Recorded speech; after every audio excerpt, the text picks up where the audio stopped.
Haiti's history is soaked in blood, not just from wars and revolutions, but from the ruthless elimination of those who dared to lead. Presidents cut down in their prime, leaders who believed they were untouchable, only to be silenced forever. These assassinations were not random acts of violence. They were calculated moves that would change the course of an entire nation. And behind each killing lies a trail of secrets, betrayals, and unanswered questions that still haunt Haiti today.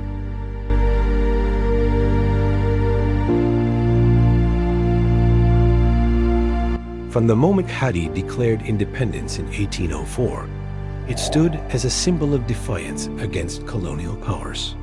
But that independence came at a price. Political instability became the norm, and power was often seized not through elections, but through the barrel of a gun. In a nation where leadership meant confronting corruption, foreign interference, and deep social unrest, becoming president could be a death sentence. The assassination of a leader was never just about removing one man. It was about sending a message to the people, to rivals, and to the world. Each killing became a turning point, a brutal reminder that in Haiti, power was fragile and survival was never guaranteed. In this chapter, we will revisit the most shocking assassinations in Haitian history. From 19th century coups to modern-day political crisis, we'll uncover the motives, the conspiracies, and the lasting consequences these killings left behind.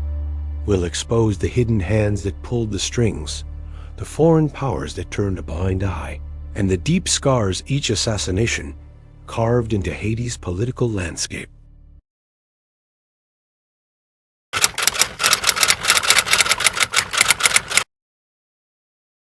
By 1915, Haiti was in chaos. Decades of political instability had left the country fractured. President Vilbrun Sam came to power during one of Haiti's darkest moments, but instead of bringing unity, his rule deepened divisions. Sam's presidency was short and brutal. He favored the elite, alienated the masses, and ruled with an iron fist. But his most fatal mistake was targeting his political rivals. He ordered the execution of 167 political prisoners, many of them from Haiti's most influential families. The breaking point, the news of the mass execution spread like wildfire. Public outrage exploded. Crowds filled the streets of Port-au-Prince, chanting for justice. The people were not just angry, they were ready for blood. Fearing for his life, President Sam fled to the French embassy, believing international protection would keep him safe. But the people were not willing to wait for justice through diplomacy. The assassination, on July 28, 1915, an enraged mob stormed the embassy. They dragged President Sam into the streets. What happened next was one of the most violent public executions in Haitian history. He was beaten, mutilated, and paraded through the capital. Aftermath: the assassination of Vilbrun created a power vacuum that foreign powers quickly exploited. Just hours later, U.S. Marines landed in Port-au-Prince and began a military occupation that would last for 19 years. The message was clear. In Haiti, a president could not only lose power overnight, he could lose his life in the most public, humiliating way possible.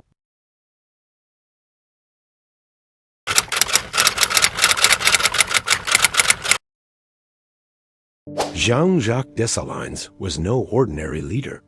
He was the founding father of independent Haiti, the general who led enslaved Africans to victory over Napoleon's army. In 1804, he declared Haiti free and became its first ruler. But freedom was fragile. Dessalines' policies were controversial. He tried to keep former colonists out of Haiti, redistributed land, and imposed strict discipline on the military and the economy. Many of his own generals saw him as a tyrant. The conspiracy: as tensions grew, a plot began to form. Two of his most trusted lieutenants, Alexandre Pichon and Henry Christophe, allegedly turned against him. The betrayal was not just personal, it was political. The assassination. On October 17, 1806, Dessalines rode toward Port-au-Prince. Along the way, he was ambushed. He was shot multiple times, stabbed, and left dead on the roadside. His death split Haiti into two rival states, the Kingdom of the North under Christophe and the Republic of the South under Pétion, creating a divide that would haunt the nation for generations. Aftermath. Dessalines' assassination was not only the killing of a man, it was the killing of unity. His vision for Haiti died with him, and the nation entered decades of division and infighting.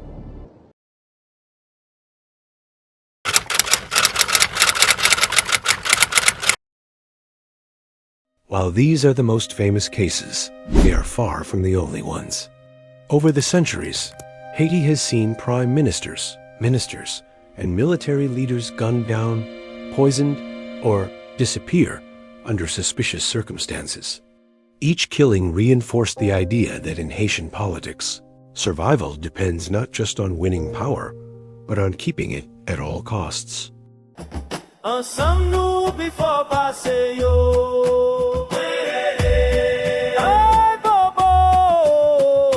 History, they say, is written by the victors. But in Haiti, it's written in blood. And among the darkest stains are the assassinations of the nation as leaders.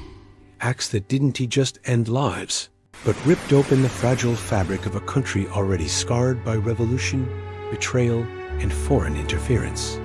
These were not isolated killings. They were moments when history turned violently, when bullets and blades decided the fate of a nation. Today, we dive into those moments. We will go beyond the headlines, beyond the official statements, and into the undercurrents of power, corruption, and foreign manipulation that made these deaths inevitable. The death of Vilbron Guillaume Sam 1915. Our journey begins in the sweltering heat of Port-au-Prince, July 1915. Vilbron Guillaume Sam, Haiti's president for only 5 chaotic months, faced a nation on the brink of collapse. Haiti had already endured decades of coups, foreign debt crippling its economy, and elite families fighting for control. Sam, a military officer turned president, believed he could restore order. But his rule quickly became a reign of terror. Opposition forces grew stronger by the day. His response? Ruthless repression. When his political enemies, many from the educated elite, were arrested, Sam did something unthinkable. He ordered the massacre of 167 political prisoners. It was a fatal mistake. Enraged mobs flooded the streets. Sam fled to the French embassy, seeking sanctuary. But no walls could keep out the fury of a betrayed people.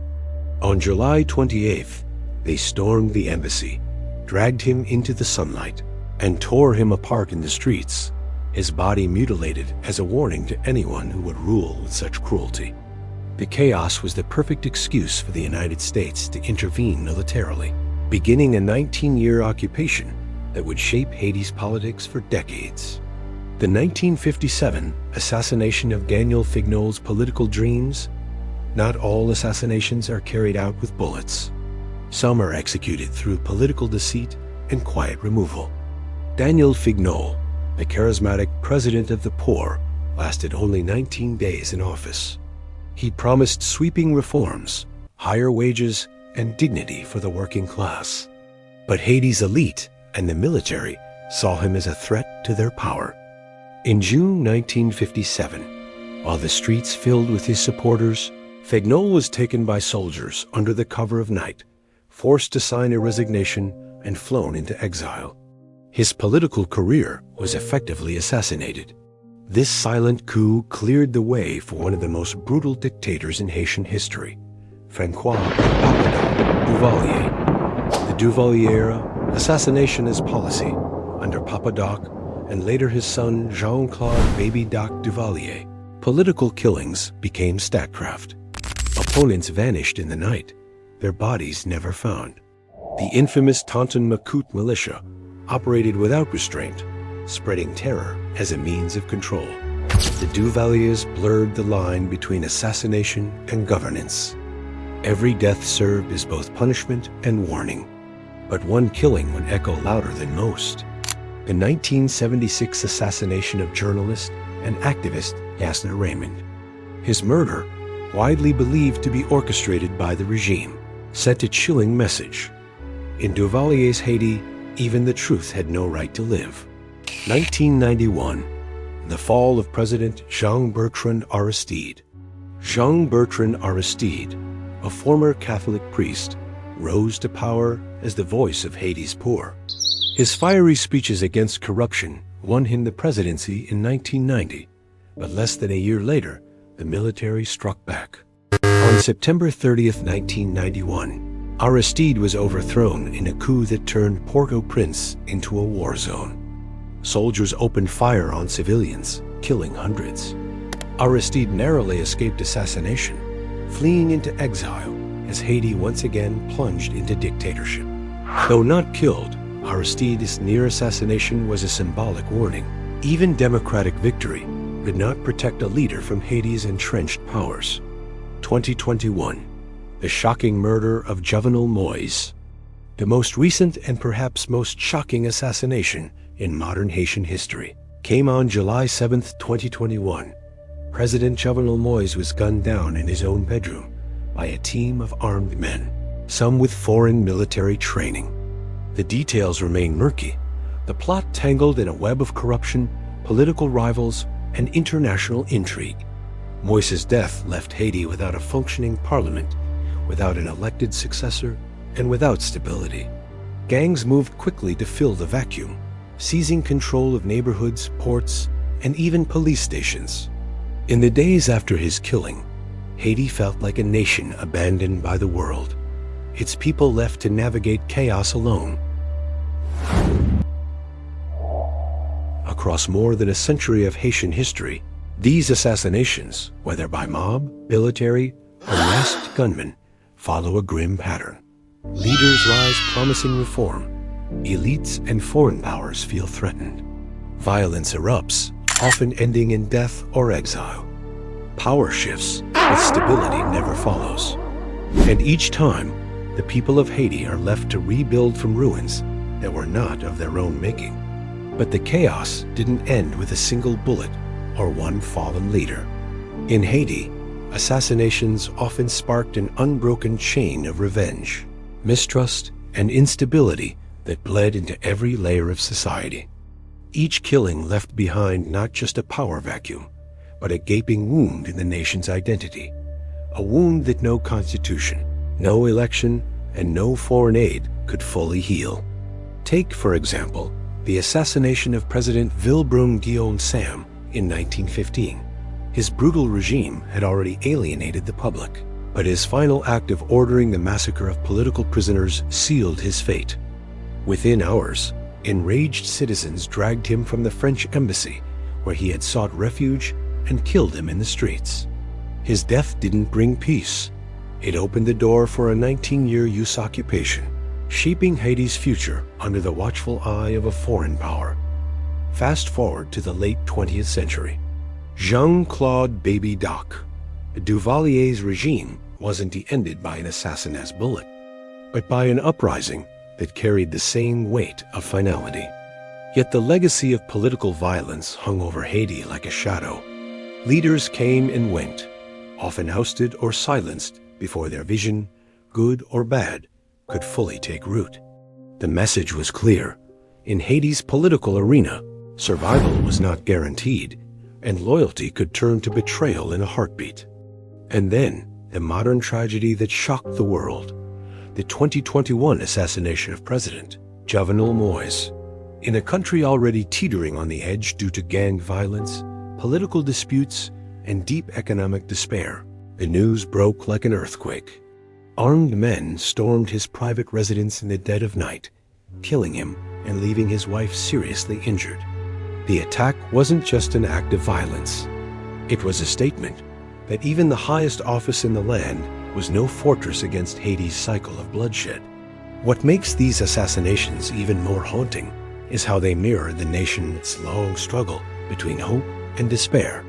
Each leader's death was both a symptom and a cause of deeper instability.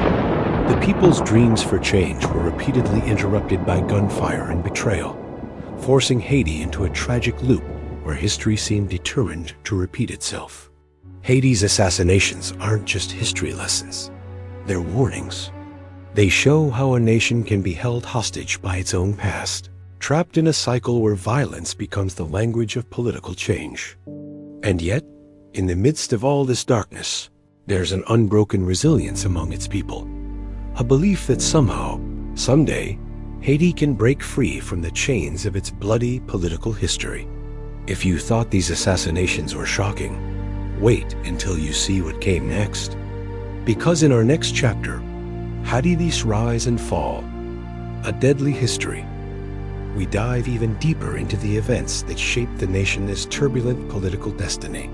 If you found this chapter thought-provoking, make sure to like this video, subscribe to the channel, and drop your thoughts in the comments. What do you think drives this cycle of violence? I want to hear your perspective.